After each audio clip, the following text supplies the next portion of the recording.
Akhil Bharatiya Congress committee द्वारा जिले के पर्यवेक्षक नियुक्त किए गए राज्यसभा सांसद और उत्तराखंड के वरिष्ठ नेता प्रदीप टम्टा ने गुना और बमोरी विधानसभा क्षेत्रों का दौरा किया। जनता और कांग्रेस कार्यकर्ताओं से चर्चा करने के बाद टम्टा ने जोर देकर कहा है कि मध्य प्रदेश में परिवर्तन की लहर है। संविधान और लोकतंत्र की हत्या कर बनाई गई भाजपा सरकार को लोग उखाड़ना चाहते हैं। उन्होंने संघ और भाजपा की विचारधारा पर भी सीधा हमला बोला और उसे देश को तोड़ने वाला बताया। उत्तराखंड में कांग्रेस के विधायक रह चुके प्रदीप टम्टा ने सबसे पहले बमोरी क्षेत्र के कार्यकर्ताओं से मुलाकात की। इसके बाद गुना में संवाददाताओं से चर्चा करते हुए भारतीय जनता पार्टी की विचारधारा को देश के लिए घातक तक बताया। प्रदीप टम्टा ने कहा कि एक तरफ भारतीय संविधान है और दूसरी तरफ संघ का विधान। एक देश जोड़ने की बात करता है, दूसरा देश तोड़ने की बात कह रहा है। उन्होंने महात्मा गांधी, जिन्ना और सावरकर का उदाहरण देते हुए कहा कि महात्मा गांधी ने देश को आज़ादी दिलाई, वहीं जिन्ना और सावरकर दोनों एक ही विचारधारा के थे। दोनों ने बंटवारे के सिद्धांत को आगे बढ़ाया, जिसे अब वो लोग अपना रहे हैं। मध्य प्रदेश सरकार के वर्तमान हालात पर बात करते हुए टम्टा ने दावा किया कि उन्होंने प्रदेश भर के कार्यकर्ताओं से चर्चा की है, आमजन का मन भी टटोला। हर जगह से स्पष्ट हुआ है कि मध्य प्रदेश की जनता परिवर्तन के मूड में है, क्योंकि यहाँ भ्रष्टाचार चरम पर है, राज्य में खनन माफिया हावी है, भाजपा के मंत्री और विधायक सत्ता के नशे में है, जनता के ऊपर अत्याचार किया जा रहा है, कांग्रेस कार्यकर्ताओं पर फर्जी मुकदमे दर्ज किए गए हैं। टम्टा के मुताबिक हिमाचल से शुरू हुई परिवर्तन की लहर कर्नाटक पहुंची थी और अब मध्य प्रदेश में ये और प्रभावी हो चुकी है। प्रदेश के सीएम शिवराज सिंह चौहान की लाडली बहना योजना की हकीकत बताते हुए टम्टा ने बताया कि इस तरह की योजना सबसे पहले उत्तराखंड की तत्कालीन नारायण दत्त तिवारी सरकार ने शुरू की थी। तब इसे गौरा देवी कन्याधन योजना के नाम से लागू किया गया था। टम्टा स्वयं इस सरकार में कांग्रेस के विधायक थे। इस योजना को भी उत्तराखंड की वर्तमान भाजपा सरकार ने बंद कर दिया है। भाजपा को महिलाओं की सिर्फ चुनाव के समय याद आती है। इसका उदाहरण दिल्ली में प्रदर्शन करने वाली महिला पहलवान है, जिन्होंने अपने आत्मसम्मान की लड़ाई लड़ी, लेकिन कांग्रेस सरकार ने दमनात्मक रवैया अपनाते हुए सांसद ब्रजभूषण शरण सिंह को बचा लिया। मैं तो सिर्फ यहाँ पर पार्टी ने भेजा है, आम पार्टी के लोगों के साथ उनकी भावनाओं को जानने आया।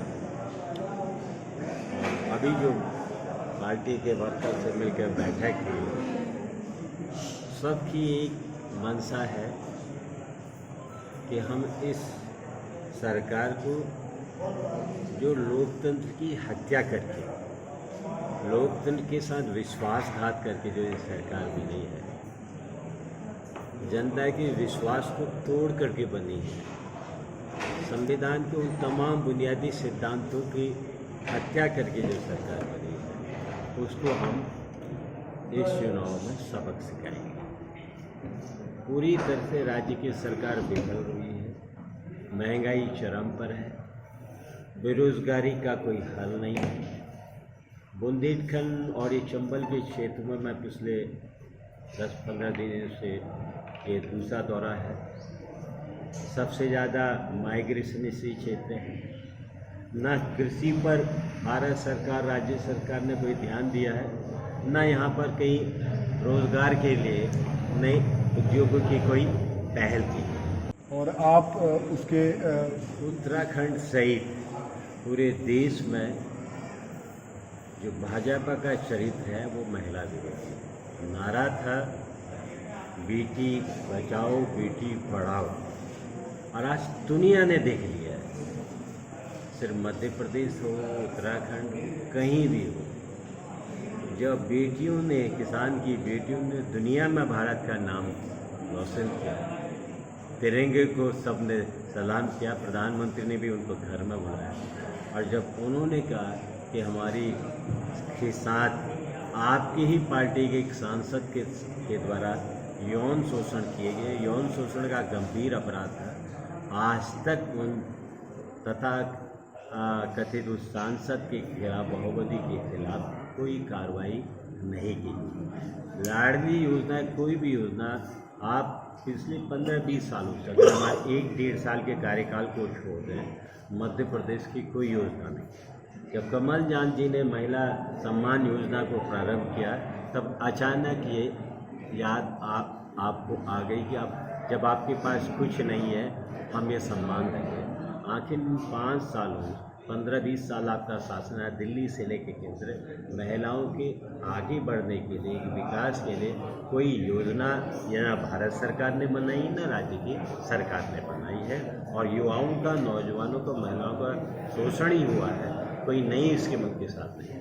एनडी तिवारी के कार्यकाल में जो गौरा देवी योजना या कन्या धन योजना चालू हुई थी, बताते हैं कि ये सब उसी की डुप्लीकेट कॉपी है। ये देश का पहला राज्य था उत्तराखंड।